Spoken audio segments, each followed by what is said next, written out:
Hamas frees 2 Israeli women as U.S. advises delaying ground war to allow talks on captives. After presidential race surprise, Argentine economy minister and right-wing populist look to runoff. Trains collide in central Bangladesh, killing at least 15 and injuring scores of others. Today is Tuesday, October 25th, 2023, and this is the Dunkley Report, International News Edition. The International Committee of the Red Cross says Hamas militants have released 2 hostages they had been holding captive in the Gaza Strip. It was the second time the group has freed hostages, seized in its bloody October 7th cross-border incursion into Israel. The hostages were identified by Israeli media as Yocheved, Lifshitz, and Nurit Cooper of the Israeli kibbutz of Nir Oz. A U.S. official said Monday that Washington has advised Israel to delay a possible ground invasion to allow more time to try and secure the release of more hostages. Palestinian officials and witnesses say heavy airstrikes across Gaza demolished buildings, killing hundreds of people. It's Ohad Munder Zikri's 9th birthday. But instead of celebrating at home with his family and friends on Monday, he is believed to be somewhere in Gaza, one of more than 200 hostages held by Hamas since the militants' devastating October 7th incursion. The 4th grader from the central Israeli city of Kfar Sabai was nabbed along with his mother and grandparents during a holiday visit to his grandparents' kibbutz of Nir Oz along the border with Gaza. Ohad's beloved uncle was killed in the attack. The boy, his mom, and grandparents disappeared, with the only thread of information about them coming from a cell phone signal traced to Gaza.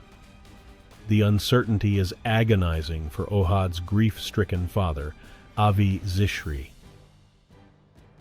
The Pentagon has sent advisors, including a Marine Corps general versed in urban warfare, to Israel to assist in its plans to conduct a ground assault in Gaza. It also is speeding multiple sophisticated air defense systems to the Middle East to defend U.S. bases in anticipation of additional retaliatory strikes by Iranian-backed groups. The U.S. is sending multiple Patriot battalions and a terminal high-altitude area defense system, as well as repositioning the Eisenhower Strike Group to the Middle East. A U.S. official says one of the officers leading the assistance is Marine Corps Lieutenant General James Glynn, who previously helped lead Special Operations Forces against the Islamic State militant group. Yusra Abu Sharek's life was turned upside down within days after Israel declared war on Gaza, days after Hamas's bloody rampage over 2 weeks ago. The 33-year-old mother spends her days securing food for her 2 children, taking care of her mother in a crowded UN shelter and checking in on her father, who still lives in their Gaza City home despite Israeli evacuation orders. It's a far cry from her life before the recent escalation. She had started a coveted new job after graduating from an American university with a prestigious scholarship. She is among many middle-class Palestinians in Gaza whose lives have been upended. Argentina's economy minister and the anti-establishment upstart he faces in a presidential runoff next month have begun competing to shore up the moderate voters they need. Economy Minister Sergio Massa earned almost 7 points more than chainsaw-wielding economist and freshman lawmaker Javier Milei in Sunday's vote. Most polls had shown Massa slightly trailing. Voters had been expected to punish him for triple-digit inflation that has eaten away at the purchasing power of salaries and boosted poverty.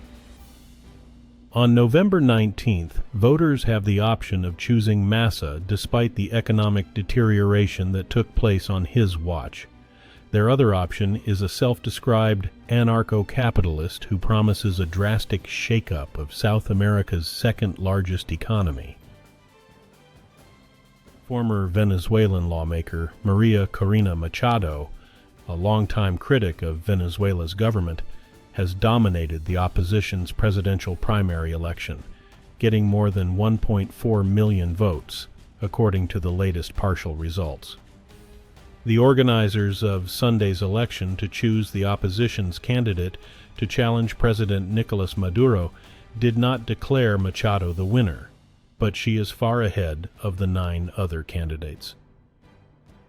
The Independent National Primary Commission said Monday that about 65% of the ballots had been tallied, and Machado had nearly 93% of the votes. Her closest competitor had just over 4%. Voters defied repression, censorship, and the weather to participate in Sunday's primary, even in areas once considered strongholds of the governing party. The office of Turkish President Recep Tayyip Erdogan says he has submitted a protocol for Sweden's admission into NATO to Turkey's parliament for ratification. That brings the Nordic country a step closer to membership in the military alliance. Erdogan had been delaying ratification of Sweden's membership, accusing Stockholm of being too soft on Kurdish militants and other groups he considers to be security threats. All 31 NATO allies must endorse Sweden's membership.